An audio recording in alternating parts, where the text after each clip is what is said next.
Hello and welcome to Pods the Multiverse. We are an unofficial D&D podcast where four friends get together and play 5th edition D&D. My name is Jeppy, and I'm not the DM, but I am going to be the host for this episode, and this is a special one. It is our 1-year anniversary special. Really excited about it. This is coming off of the heels of 4 campaigns run by 4 very different people in 4 very different worlds. So it's going to be cool to have us sit down and just talk about what that's been like. We're going to talk about things like our settings, the whole concept of starting a podcast and the lessons that came with that, and then just a bunch of other bullshit like we do. And I think with that's the intro. There's no recap, so the recap is 4 seasons worth of content. So let's just get into it. My first question.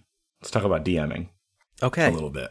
Yeah. So now we've all done it. We've all sat in the chair for the same-ish length of time, and yeah. We'll just go in order.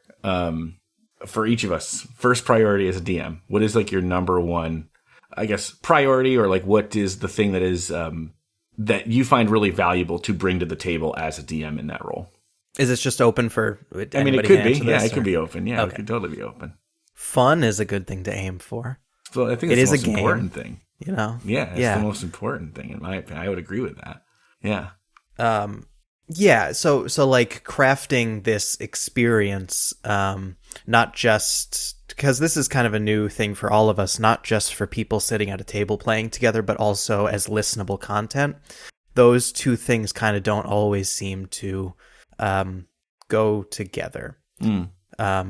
Because as listeners, you want, narrative, you want story, right. And the game doesn't. It usually does, but it doesn't always just naturally present a real story there. So, putting something together like with pacing that's listenable, with like those story beats and season beats. I think that's something that we really one way found to put a good pattern on. One way to put it too, though, is like it isn't always the case that fun to play is the same as fun to listen to.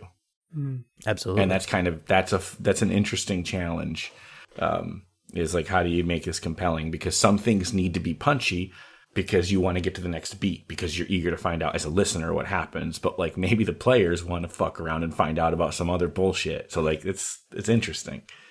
My philosophy about the whole thing is generally that I've developed, I guess, has generally been that you can't account for your players' fun. Fun is a great thing to aim for, and you as the DM should do things that are fun for you. But what's fun for you is not necessarily what's fun for the rest of your players. We have a lot of different, I think, player archetypes at this table. And I guess my first priority is always with the understanding that I cannot guarantee fun for my players, building a fun and believable playground, building a believable playground for them to try and find their own fun within. Mm-hmm. I guess that is, shifting the responsibility onto other people, but, again, like, self-directed play, I think, is, if you foster a good environment for self-directed play. Yeah, and I think to bring that into a video game that actually all 4 of us can relate to at this table, if you think about something like Skyrim, right? Like, Skyrim is kind of that. It gives you, it's just like find your own fun. And there are different game experiences which say like, we're just hoping you think this is fun because this shit is on rails and it's, and hopefully it aligns with what you value.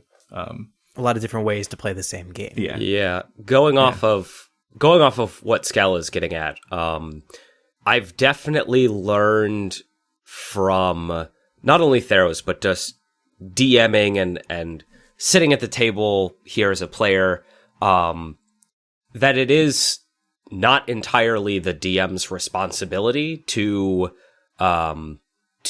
keep all of the players engaged all the time. There is a sort of buy-in that everybody has to give, and especially over the course of Theros, it helped me take pressure off of myself quite a bit in trying to realize that. Because a year and a half ago, I would have answered this question with, well, my number one priority is drama and surprise and all of these gotchas and reveals for players and their characters, right? And that's definitely something I still enjoy quite a lot as a DM, but it's definitely only one aspect of crafting an entire, 12 episode or 12 game season. Yeah, for sure. Yeah, and I feel like, we just wrapped the season that I was DMing. I wanted to make a novel experience in every episode.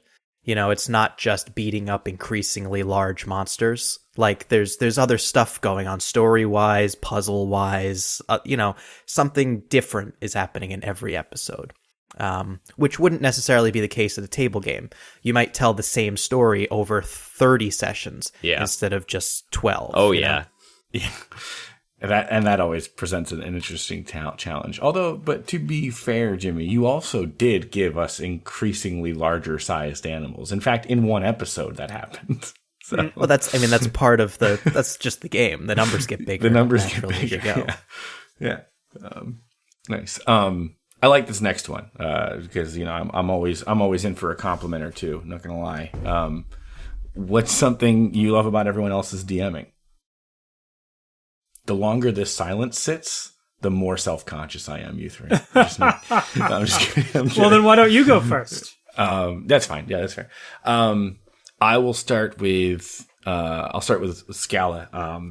And we'll get into another question about when we come back to the screen that I'll kind of circle back to this. But I loved that, and I'm just going to kind of reiterate what you just said, but the approach, it is so clear as a player, as a listener too, but definitely as a player, that your approach is more of a sandbox approach than, I think, more so than any of us. I'm not saying the three of us don't have those qualities, but I think you bring that a little bit out more in the play style, at least as I felt it.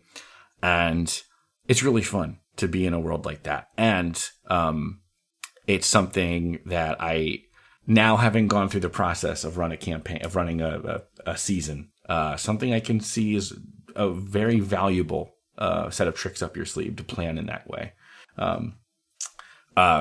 For Andy, it is one thing I love about how Andy runs DM is, how do I articulate it? Andy's gleeful passion for the world is, you have to reconcile with it. Like, Andy clearly so to use a phrase that Andy has used before, Andy is a slut for this stuff, as Andy is. Okay, fine, acceptable. But you can feel like when Andy is, whether it's doing voices of insignificant little demons or describing the way in which we may see a god in the stars and like in Nyx and all that. There's just a passion for the world on display that, even outside of D&D, it's one of the most endearing things I can find in someone. People that are passionate about their things, I just love those people. And Andy brings it on display. And then, yeah, with Jimmy, it's just all of the... How do I describe this? This is challenging, too. Like, I know Jimmy really well. We've had a lot of interesting memories together, and Jimmy's brain is an incredibly fascinating location. And I don't know how to put this into words, but like, the things that make Jimmy think and tick, he puts that in the world and doesn't force you to it. Doesn't force you to interact or explore them, but because they're so fascinating, you want to. And I think a great example of that is the whole Cat's Eye plot arc was just like, it's expertly done, and as someone that knows Jimmy personally, is even more appreciated. So, wow. All right, I'll go next. Andy, you really do melodrama very well. There is a sense of, great heightened emotion and awesome, in the biblical sense, sort of. I'm here for that. Yeah. Like this awesome reverence for all of the events that are taking place, and I know your tastes as an artist, and I know you're a big fan of Beethoven and the other romantics, and that influence is very clear in how you run a game, and that's something I admire about the way you run. Jeppy, I am very appreciative, and this was something that I think I was so eager to play with when I played with you. But like you're like unabashedly and unsubtly political with your with your setting and your antagonists, and you just came out and put a captain of industry, so to speak, as the antagonist in the game, and had this again unabashed sort of approach to class violence and class conflict that I was really I was really grateful to be able to really sink my teeth into. And Jimmy, I've praised you for this many times recently, but I really appreciate how thoughtful you are about every aspect of your encounters, and especially the encounters that are more social, that one might think would assume would be combat encounters. I guess most recently, the way you set up Rizium throughout the whole season, and then at the end kind of flipped the script on us. I was like, I came up to this guy and I gave him a lecture, and I was the one who needed a lecture, and that was really cool, and I like how you make us think twice. And not to speak out of turn, because I know Jimmy and Andy still have to go, but I want to add to that, which is, especially coming off of Icewind Dale and then also being new to D&D, like, until Eberron, I hadn't really thought about the weight of just killing a humanoid until Jimmy's game. And so yeah, just seconding exactly what Scala said. Like it's felt for sure. All right, I guess I better go before all the ones I've been thinking of get completely taken. So I'm going to start with Jeppy. I think in every campaign it's pretty clear that Jeppy comes to the table to have fun. Off mic, we share a lot of stuff about our lives with each other, just generally, but at the end of very long work days for Jeppy, he is here to unwind and have a good time. And even if that goes till midnight or 1 a.m. recording, he's always willing to slog it out and keep going and see where his own self-inflicted chaos lands us. The royal us, because it hits us all. Right. Yeah. For Jimmy, this is another thing that in a lot of the Eberron Table Talks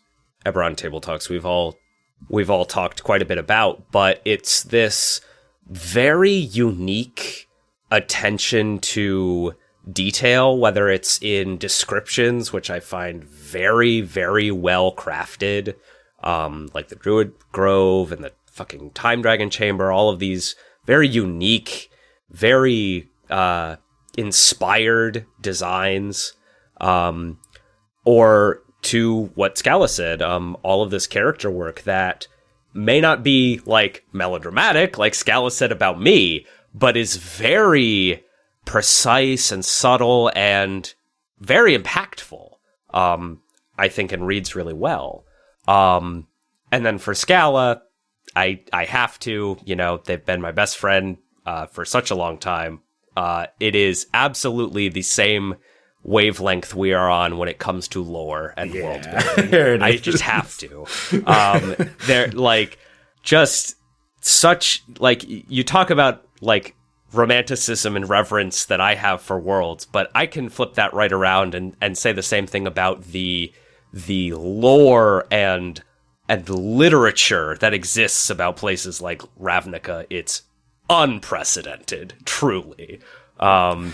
So there you go. One time, I think Jimmy and I were chatting off mic. I think the two of you were like grabbing a drink or something. And I forgot how it came up, but one of us was like, well, the two of them are just scheming all the time about Magic the Gathering. True. Yeah, there's some color thing going on here that we are not perceiving. Yeah, there's probably some, we don't know. We have no fucking clue. This is well beyond that. Just, yeah. So, Andy, I like the way that your characters carry themselves with. You make their power very real, whether they're allies or villains. Your villains are like some of the most devious and horrifying things that you do. You really make the stakes feel real, like very scary when we're facing off. The Eater of Hope, when that thing first appeared, like that's a moment. Right, when it first appears. When it first appears, yeah. Well, yeah. But and then Atris later on, there's like just these very impactful things. But you do the same thing with allies as well. Like I'm not going to remember any of their names, but all of the the Colophon characters who have these like Tyrannica. Huge powers, and not necessarily Tyrannica, but like who are the other ones? So Polymede, Volkos. Polymede's the big one, yes, and Orisa. Orisa was the other. Yeah. Those two especially, like you feel like you're in the presence of something incredibly powerful. The way that you kind of blend together this acting and game mechanics, so that's very cool stuff. Scala, I just appreciate your acting chops. I think that like your the characters you do and your range too. Like you can do these really huge sweeping monologues and everything, this like really intense very small moments, and then also just some of the best comedy we've done also. like just Vim, moment to moment to moment. The fact that Vim and Niv Mizzet, like that's all you need to say, right? Like just incredible. Yeah. Vim and Niv Mizzet, but then also like the Gruul goblins, just that whole oh my it's God. like stage comedy duo. Bippo Boppo. And you're playing both parts. It's incredible. Yeah, amazing. And just to sit on that for a minute, sit on that beat for a minute. Speaking of thoughtfulness, if I want to say like Scala's thoughtfulness to which words get used, and that extends to literally even just table talks, like just extraordinary wordplay when describing settings and places and characters, and then also just the way Scala processes and verbalizes encounters, not even just as a DM, but as a player. It's happened several times where Scala has better described our planning than we could on our own. Well, like, did you mean to do this? Yeah, I totally meant to do that. Absolutely meant to do that. And then in the back of my mind, I'm like, am I smarter than I am? Or is... I mean, yes, you're smarter than you give yourself credit for. Yeah. So just a quick shout out there on just the thoughtfulness to verbiage is appreciated. The other thing about Scala is just the depth of knowledge of the world that you're running. Not only do you know probably every word ever committed to page about Ravnica, but you also just have an understanding of the way these factions intermingle, that you let us play in that space very confidently. Yeah. You tell us exactly how these people would react to exactly this happening. And then we're in a room with 3 canon characters who entire books have been written about, and they're speaking just in the way you expect them to. Yeah. All independently. Real quick shout out. When you said every word, Scala made a face that to me read as, not every word. There might be a few sentences I don't know. No. I've made many mistakes that I've had to go back and correct in post, but... Well, we all do. Yeah. Yeah. That was what that face was. Yeah. And then, Jeppy, I just think your approach to DMing the Icewind Dale season was very courageous. Like you this, you've never DM'd before, and the first time you're ever doing it is recorded for an audience. And how many in-person sessions have you really ever actually played of D&D before that? And like 6. So there's a lot of right. There's a lot of like preparation that went into that, and a lot of learning that we can feel as we go along. And you're growing and changing as we're playing. And then all through. I mean, and it still comes out to this really great product, because I think you had a vision from the very beginning of the story that you wanted to tell together with us. Mm-hmm. So yeah, I think that came out very effective. Also, just generally your presentation of Icewind Dale, very unique, not really traditionally how that setting is presented, but you made it very real. This like decaying, cold industrial place.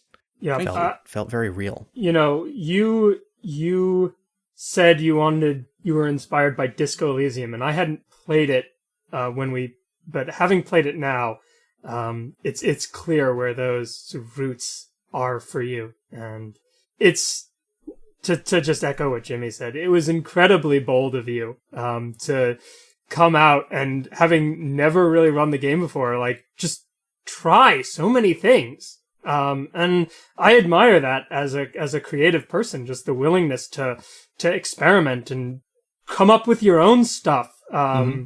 I thought that was really impressive, and I wouldn't have had that sort of audacity to do that sort of thing. Yeah, it worked in some places and it didn't in others, but that all, that's kind of all in the pursuit of just making it better over time. I mean, you find out what doesn't work, it takes one less element off the table. You're like, that's not good, and I'm not going to keep doing that.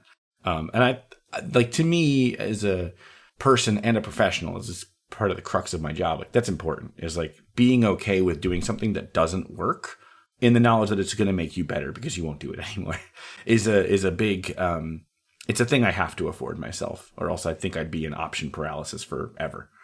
I have a really good answer for the next one. So just, I want to get into that, like what we all learned, DMing while recording, but also like if anyone wants to also turn this question around to also say, like, what did we learn from each other? Cause I think that's, we just sung each other's praises, but like, it also is a great opportunity to see what others of us have done well and not done well, kind of going to some of the things that I know I did that I didn't love. Like, it's a really great opportunity for others to learn. Like, I'm sure, as an example, Jimmy, like you saw some of the mid-game stumbles of Icewind Dale, and it helped you reevaluate and plan the back half of Eberron. So like, we can also talk about that too. That might be a little bit of what I talk about, but yeah, it's like, what did we learn in this process? Whether that's just from the medium of recording or from witnessing each other do it.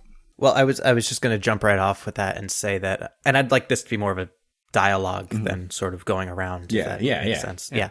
I was just going to say that I learned that it's not completely on the DM to, make every moment of everything happen. That the story is really actually being told by the players in a world constructed by the DM. So, DM can choose the stakes and the people and items that exist in this world, the factions and all that, but really like the story of the players is always completely in the players' hands.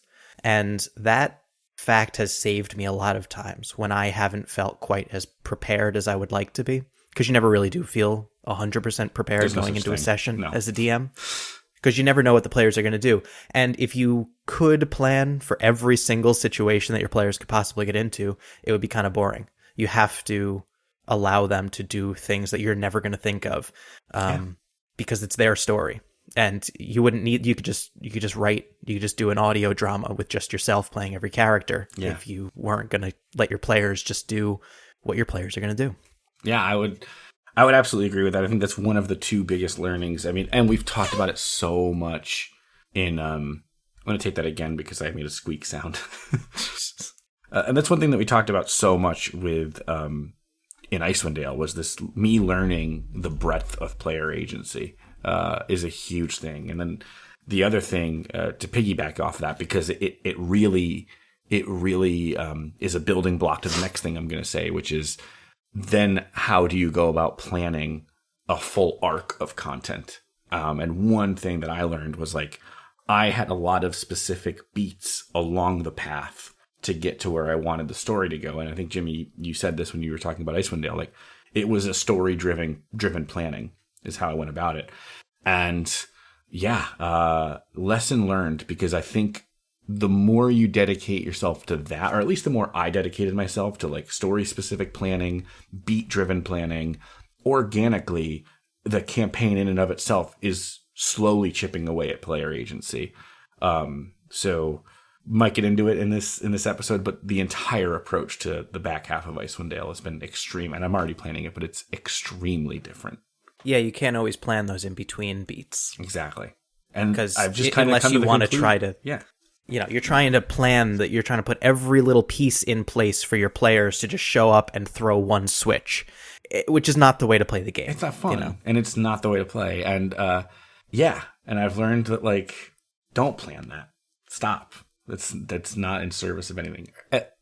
Some DMs may thrive in that, and maybe they would thrive outside of what we do here in the podcast, but it didn't work. It was one thing that I don't think worked. Right. And just to add on to that one more thing, I think that when you take that out, that sort of like trying to plan every beat of the narrative and then let the players do it themselves, what you get out of it is something that feels like more personal and it has more stakes. Because people decided it, and that's real. Yes, because every decision was people making those decisions for reasons that they talked about for possibly multiple episodes. Yeah. It's not just something constructed right here in the moment. I'm trying to think of the way I want to phrase this. Y'all learned something? Sorry, I was going to make a stupid joke. No, I did. You know, I come from Pathfinder 3.75, which is a very thoroughly designed system. That is me being as diplomatic as I can, because I love the game, but it is a, like, it's got 10 years of rules bloat, when it stopped being printed. And, you know, I was kind of about as many of those rules as I could remember how I am about the 5th edition rules, because, you know, maintaining the reality of the secondary world is something that's important to me. But I think this is why I'm having a hard time saying this, because I don't want to abandon that sort of dedication to again maintaining the reality of the secondary world. But what I would like to do personally is try and find ways to let the world be bigger than what's in the rule book. And that's like something that might be difficult for me, but it's something that I have begun to internalize, and something that I want to try to incorporate into how I run the game going forward. Yeah, I think that expresses what I wanted to say. Nice. I mean, you can't talk to me about rules bloat. I know 1% of them. I probably know 5% now. At this point, you know the rules. Yeah, for fun, I made a multi-class character. I mean, to me, that felt like such a distant goal when I was like, how could anyone figure out multi-classing in this system? And now I'm like, they're the coolest. We all have a lot of fun treating you as a punching bag during game sessions in that way, and you do it to yourself too, like you self-deprecating, all that kind of stuff. But you, at this point, you know, you really do have a knowledge of the rules and how these things work. Yeah. I don't think I have like the same knowledge about like the list of spells and all that, but the mechanics, the things that you can and can't do. Yeah. Scala, one maybe also Andy. There have been many times where it's like, is that an abjuration spell? And then Andy would be like, no, that's a conjuration spell. Oh, you're right. Like, I'm not there. Let's be real. This is a little bit of a sidebar, but so much of that stuff, I think, depends on the characters that you've recently played and the characters you've recently played with. Because there are characters I've played in the past that I don't remember their kits at all. I don't remember, was that a dex save? Was that a con save? How does that particular spell work? Without looking it up again. Yeah. There's just too much information to hold it all in your head at the same time. But I think at this point, we're all pretty good at finding the information that is necessary and parsing it and, making these kind of... We're all on the same page about rules, litigation type stuff for the most part. So... Unless anyone remembers any specific examples of us not all being on the same page. There's a few, but I don't want to get into it.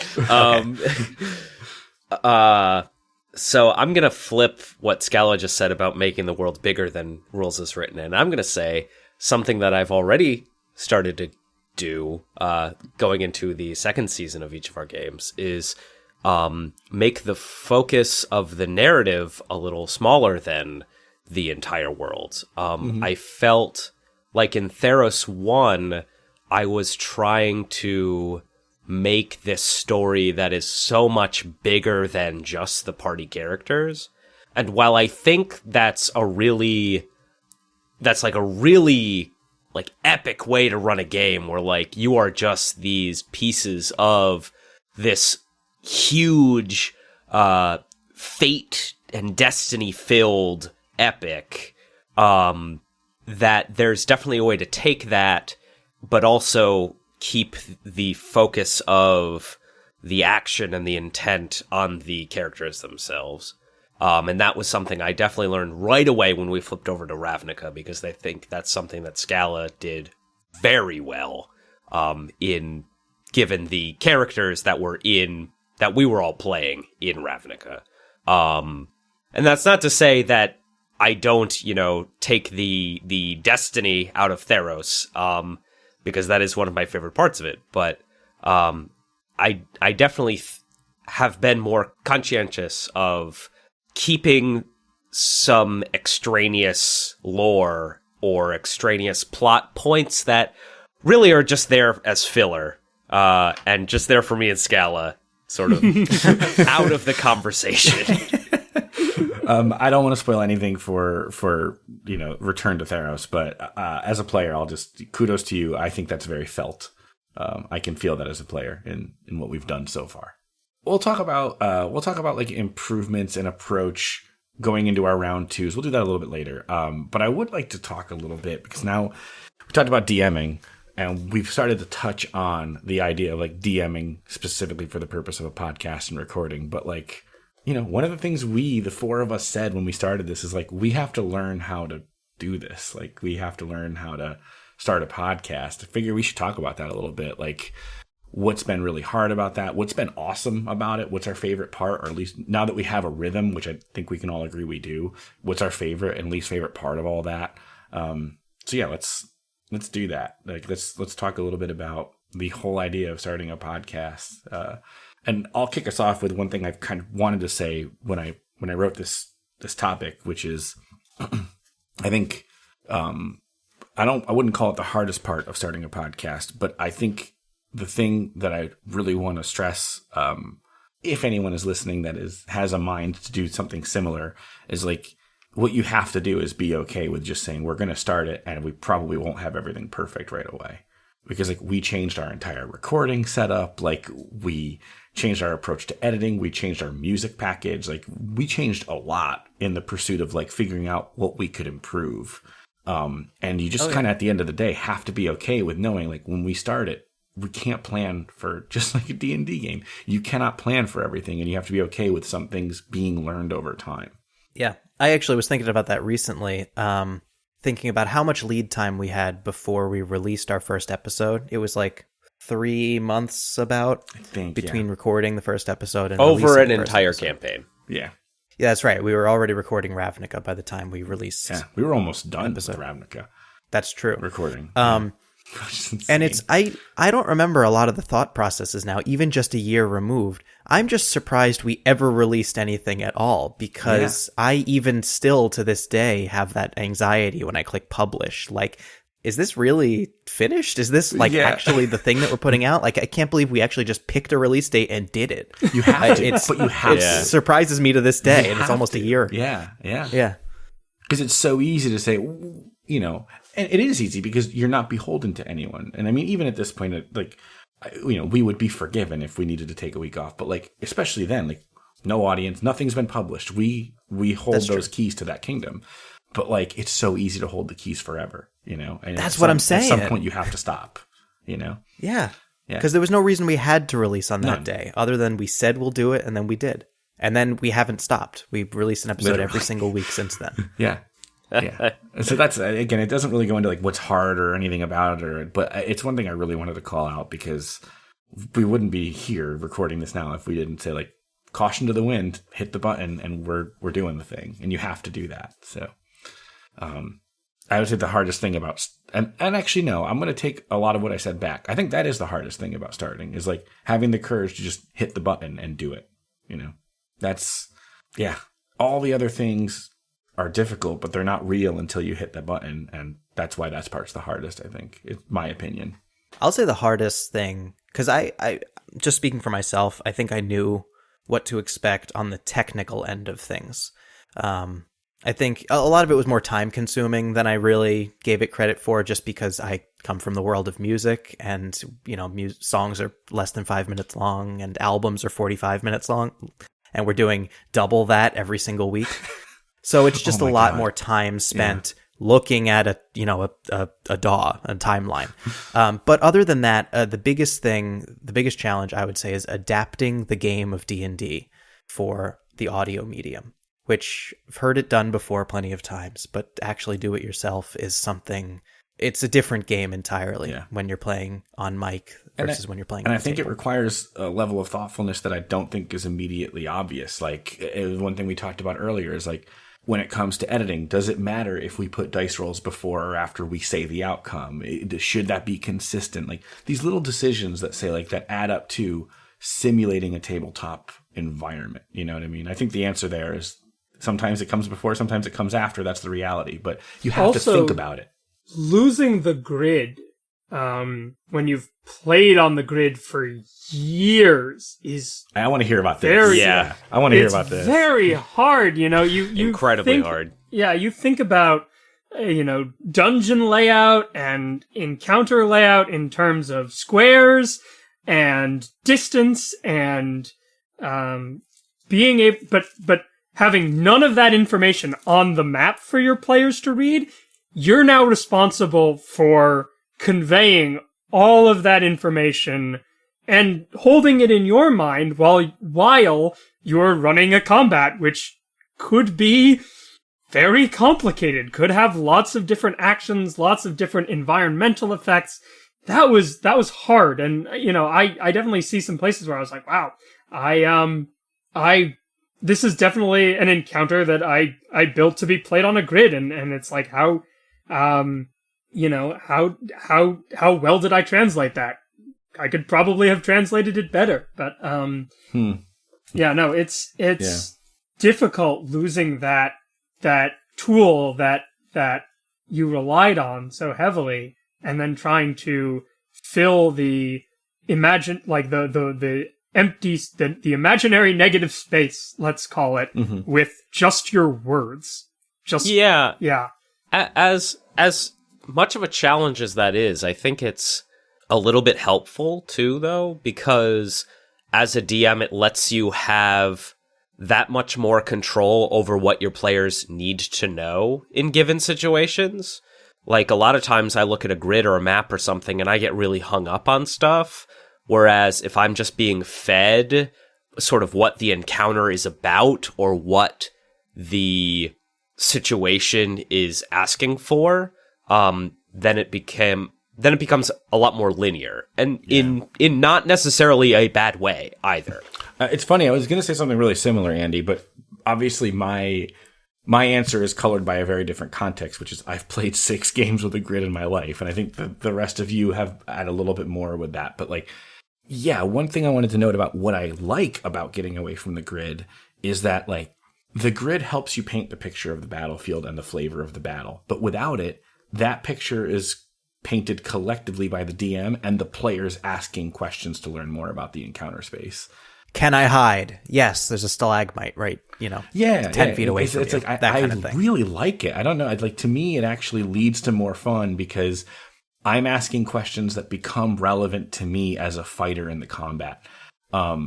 Now, I don't want to discredit what Scala is saying. And again, I've only played 6 games ever with a combat grid. So that's, I don't want to invalidate that point of view at all. But there are merits to it that I'm loving. And I also love grid-based combat systems, kind of going more to the digital, like in video games. But I like a lot of I think a lot of fun and interesting things came up in the Four Seasons that may or may not have come up if we were playing on a grid.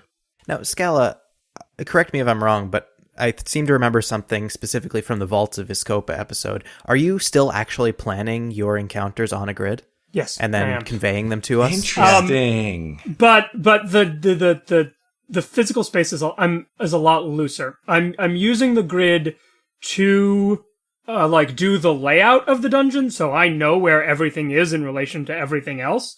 But like the 5-foot square is no longer relevant. It's just like, this is a big room. This is a small room. This is a circular shaped room, you know, but that's like what I'm relying on, and like for relative size and relative position. But I'm trying to get away from, the things that I feel would slow down the podcast, so to speak. Yeah. So I actually have a very, very specific, sort of moment with that line of thinking in Theros 1, where I got away from gridding and laying things out just completely. And that was when I was trying to describe to Gron in episode 1 what was in the prison. Okay. And because I had like his gear and stuff in like a specific corner of this room, and then like fucking the Drift what's Club. his name? Hixus. No, thank you. And then like Hixus was in this room on this side of his cell, like all of these different things. And what I realized over the course of that scene was like, really it should just be Jimmy's roles that determine what all of this he even knows or not. And so it makes it a lot easier as a DM. It's like, that information, not only is it probably a little bit too much for audio anyways, but it's way more than what you need to be worrying about as a DM. It's like, it's not even relevant to this situation. It's like, does he find the stuff or not? And that's it. Like, that's all you need to worry about. But then, obviously, you know, there are some encounters in some rooms and stuff where I do go back and do that a little bit, specifically like the entire Eater of Hope encounter, which was very gridded, and then obviously the Marukios encounter was pretty gridded as well. Yeah, I was going to bring that up. You actually showed us a picture of like a gridded space for that, not the Eater of Hope encounter, but leading up to it, that room. You showed us what that room looks like. Yep, I remember that. You sent a picture, actually. Also, we used visuals for the Siege, which is a different thing entirely. Yeah, but I think we did a topic, screen share for that one. Like we were. I think you're right. Yeah, we were fully on a map for that entire episode. Yeah, we were in Roll20, right? Yeah. I remember some of the little like avatars were hilarious. Like, yeah, they were so good. Just another funny thing about the Dron in the prison scene there. You know, I'm trying to figure out, like, I'm doing my best to create a visual map of, okay, well, where am I supposed to be going? There's a door here, and I'm trying to do this. And then you remind me that the whole place is on fire. Right. Right. Because I'm not thinking about fire in this moment. And I remember, I'll never forget, you said, oh, right, there's a sense of urgency here. Yeah. Yeah, that was great. Curious from you all, talking about the process, like creating an episode. And it's funny, you know, and we'll talk about it in an upcoming bonus content episode about the whole process of recording and editing. But just at a high level, we all play a different role in that in that process. But from scheduling to recording to all the way to releasing the episode, what's your least favorite part of doing it? Least favorite? Oh, I think probably the fact that almost every one of our recording sessions starts at 8 p.m. Sorry. That's probably my least favorite thing in general. Yeah, so this is targeted, unfortunately, at Jeppy, but 100% that. Jeppy, quit your shitty job. I like my job, actually. It is scheduling for me. It really is. I had the same very thing. hard. Yeah. I had the same thing. One thing I want to say about it is, like, scheduling is my least favorite, but kind of for a different reason, which is, like, it's really hard to get schedules aligned. And, like, I think it was Andy that said this earlier, but, like, yeah, I come to have fun. Like, D&D is a newer hobby to me, and it's like probably my favorite one now ever. So when we have scheduling conflicts, it's like, it sucks. And it doesn't suck. I want to be really clear. Like, it doesn't suck because we're missing out on more podcast efficiency. It sucks because I just like having fun with you. But I want to be really clear that like, that is not, that specifically is not targeted. Like, it's really important that we have personal lives and we acknowledge and recognize that they conflict, and it's a bummer, but it's really important. You know, just to kind of peel back, Jimmy and Andy and I used to be in a band, and like scheduling was also a fucking travesty with that. And there were more of us to schedule against. And, you know, that making that thing be something that can, it's really easy for scheduling issues to foster frustration. And I think it's really great that like we never give each other a hard time about having to miss a session or reschedule. One of us got sick, something came, like, we don't do that. And I think that's really great. But scheduling is absolutely the worst part. Yeah, agreed. My least favorite part is listening back to myself. Oh, I knew you were going to say that. Yeah. I mean, yeah, I'm very predictable, and I've brought it up before, but I'm extremely self-conscious, and I'm always hypercritical of my own personal work, and having to meticulously listen back to it second by second for every fucking verbal tick is awful. I hate it so much. You bring that up kind of often. I like listening to us. Yeah. I think we're entertaining.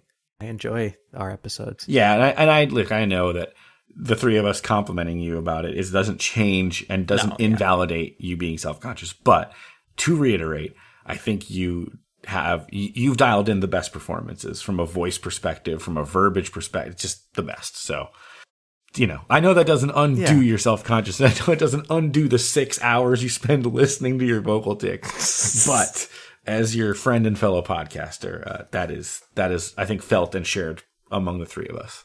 Thank you, Chappie.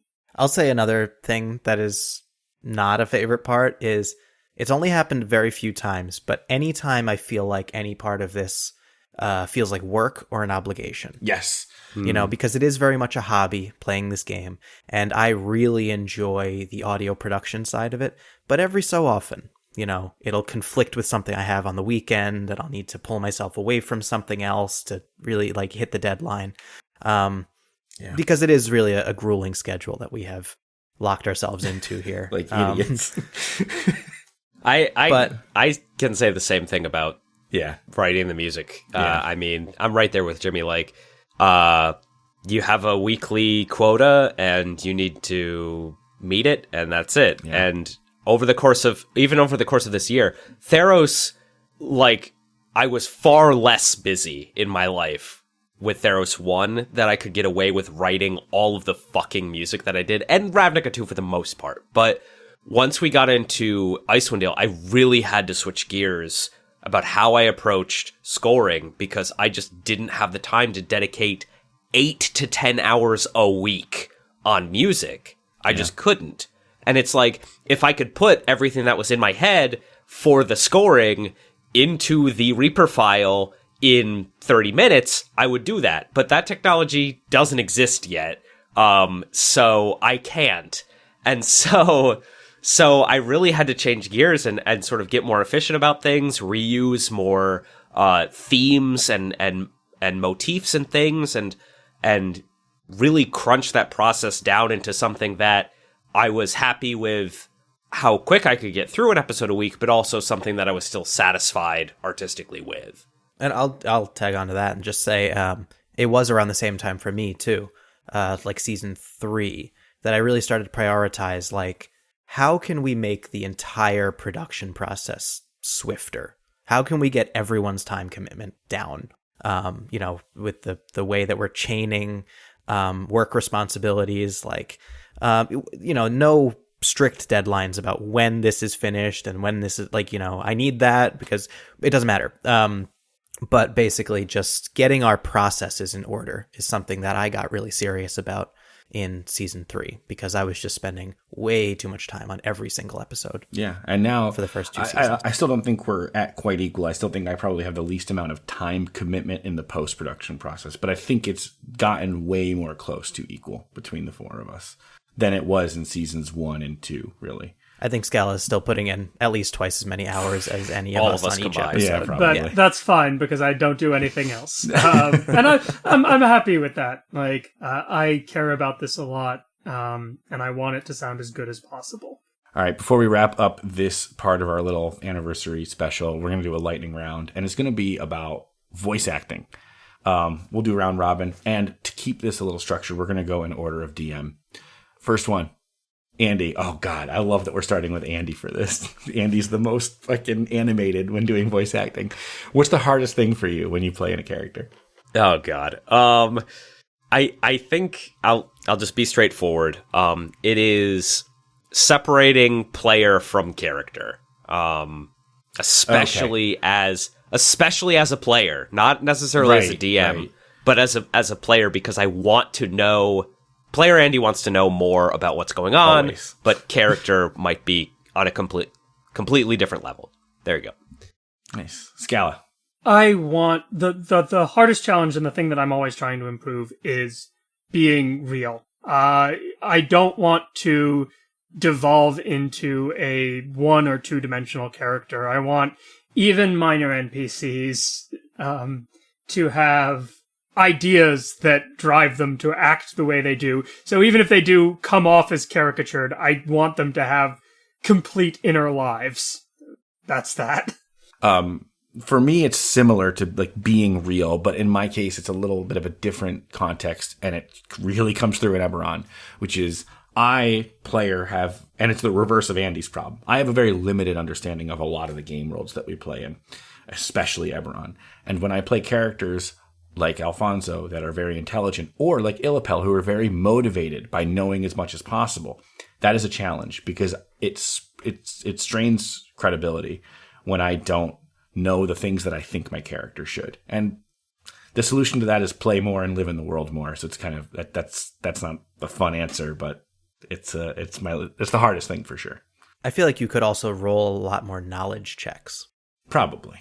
But yeah. That's the other theme, is I don't use my kit, and that includes skill checks. And artificer infusions. Yeah. Anyway, for me, it's honestly just doing the voices. I feel like I can, I have some bit of acting background, but that's, reciting lines in character. But when it comes to coming up with what you're going to say and also staying in voice at the same time, I have trouble doing both of those things. I feel like my characters don't express themselves as fluently because I'm thinking so hard about how am I going to do this voice, that the words get lost or the voice gets lost and then I say the thing I mean to say. Okay. All right. Back to Andy. Which character did you enjoy playing the most? This can be a player character. Actually, we'll do one player character and one NPC.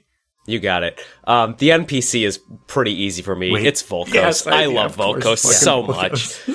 Such a Chad Volkos all the way. And then PC, it's a real toss-up. I loved all 3 of mine, but 2 I think are definitely harder to beat out than the 3rd. But I am gonna land on Alwyn, I think. Wow. Okay. With Green Warden as a close second. Okay. Okay. Yeah. All right. Scala. Okay. My favorite PC was Wink. Yeah, I think they're we know. one of my favorite Hands characters down. I've ever made. I like them so much. And then an NPC. Oh, man. You have so many good ones to choose Yeah. from. Yeah. Yeah, It's so tough. It's like God. hard. Just like all of Ravnica, can that just be the answer? I feel like Niv Mizzet is the easy answer because I love him. He's really cool. And like I wanted to show a different side of him, and I think I achieved that. Because, character growth. I wanted to show character growth, and I hope that I got there. I'm just gonna go with that. I'm gonna go with Niv Mizzet. right. Fun voice, Okay. interesting person. Nice. For me, player character, I want to, like, we know the answer, but I want to say it's actually not as easy. It, like, isn't that wide of a delta between clearly my winner, who is Alfonso, and everybody else. But it's definitely Alfonso. NPC is a lot easier. There are very fewer characters, and most of them suck in Icewind Dale. It's probably Tash. I like Tash a lot. Voice is unique. One of the only few good people.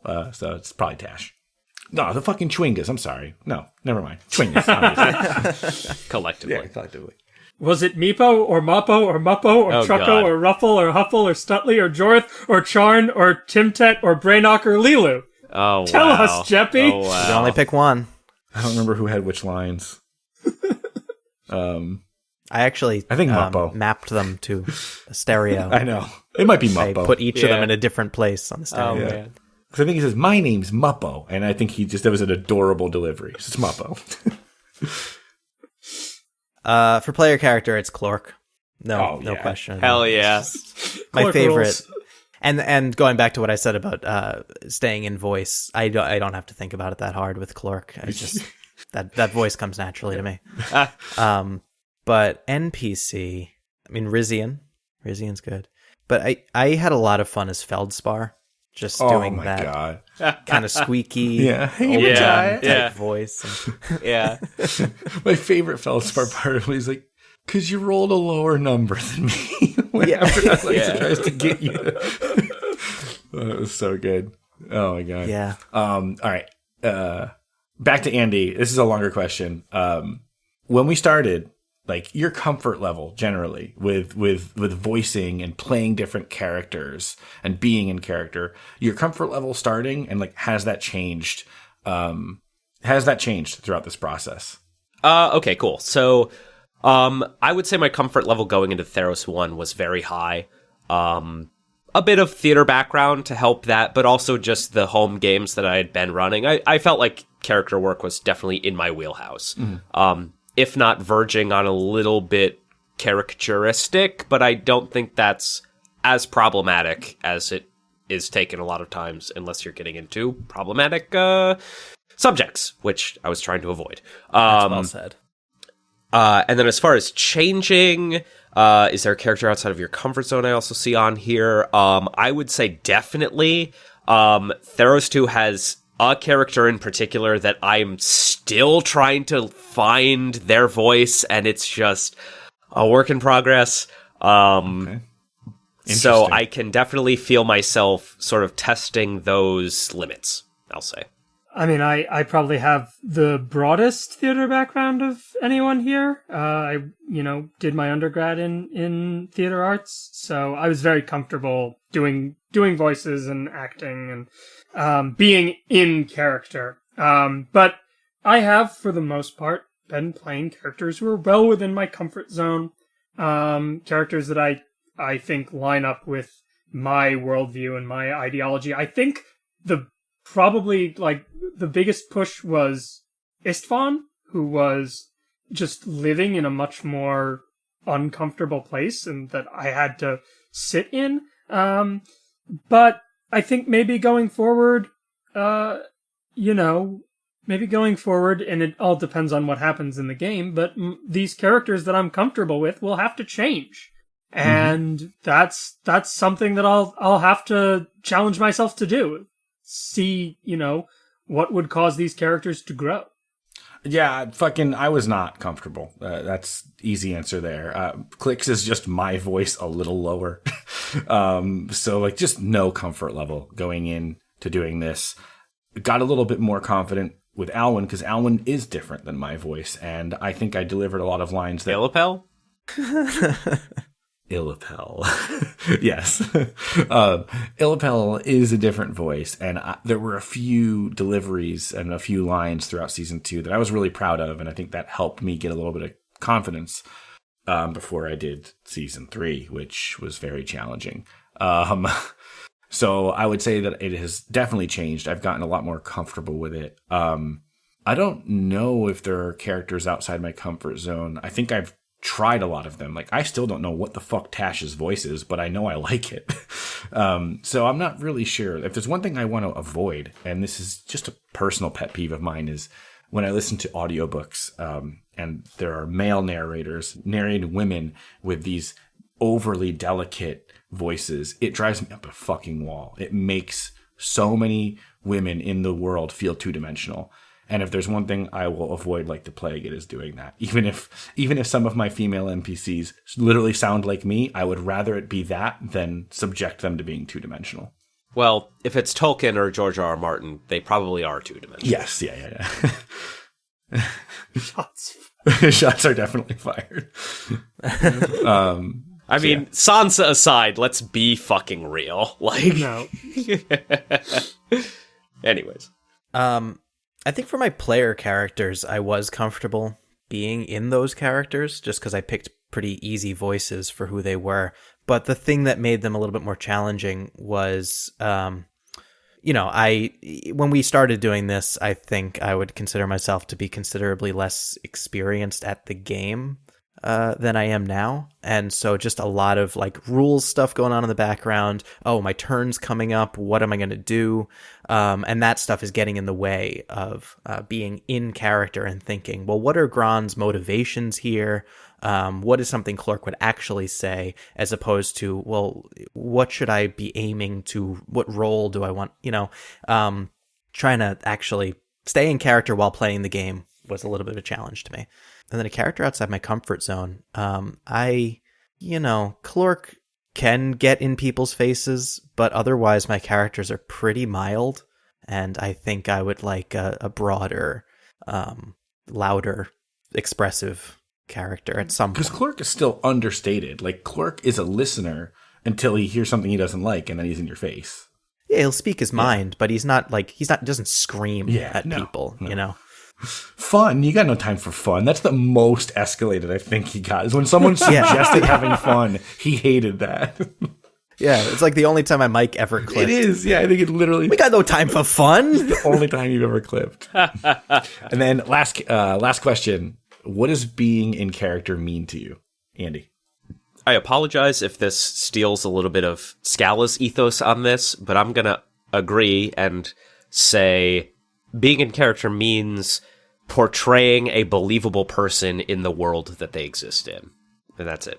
Yeah, the definition that I was given in acting school that stuck with me the most was living authentically in the given imaginary circumstances of the secondary world. I don't think I've ever gotten a better definition of what it means to be in character. That's what I want to achieve. Yeah, I don't know if I have too much to add to that. I would agree, and that's definitely what it means to me as well. I think just to get a little bit more in there, one thing Scala said to me during season 3 was also like being in character in terms of combat flavor. The choices, the kit, and bringing that into the character as well. So I think it goes beyond just the voice acting and the RP, but it goes into the combat too. I think something that I had to kind of learn and focus on specifically was reacting genuinely to other people that you're talking to who are saying things to you. Because it's very, in games like this, games that maybe also don't put as much thought into the role-playing aspect of it. Sometimes that'll happen in person at a table. People don't really throw themselves into the acting as much. You walk into a room, you get this gruff person, gives you a quest and tells you go and do it. But like, if you're actually in character, you might be like, wait, why are we doing this? I don't like the way this person's talking to me. You actually put yourself there as if this person's talking to you, and how do you react? Because again, it's the balance between being in character, role-playing, and playing the actual mechanical game with dice in front of you. And on top of all that, like what you're saying also is like listening. Like, there's so much cognitive, overhead going on in these moments. It's awesome. And producing the podcast at the same time, like checking your audio levels and like just that was retake that and that kind of thing. My chair squeaked. I need to retake that line, and then trying to take it in a way that sounds authentic and in the same sentence you said before. Like, it's a lot. Another layer of mental overhead. It's insane. We do a pretty cool thing. It feels natural now. Yeah, it does. It only took a year. A year. Cool. We're going to look the funny thing is, like, we're going to look back on this in a year's time and be like, oh god, I can't believe we were satisfied producing that. Probably.